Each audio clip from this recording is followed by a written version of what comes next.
Saturation des établissements de santé au Sénégal.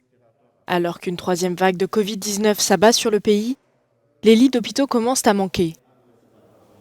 Depuis le début de la pandémie, c'est au SAMU que revient la lourde tâche de recenser les cas, d'organiser la prise en charge des patients, la gestion des médecins et des centres.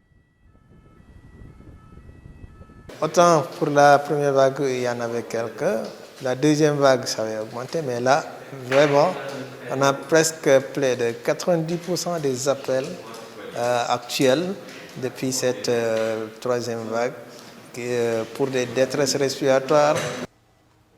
Aidé par d'autres services d'urgence tels que les pompiers, le service national du SAMU travaille 24 heures sur 24.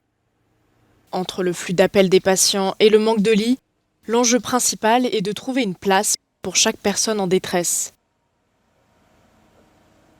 Nous avions une dame qui était enceinte, donc avec une grossesse qui était à terme. Malheureusement, en dehors de la grossesse, elle était infectée à la Covid-19.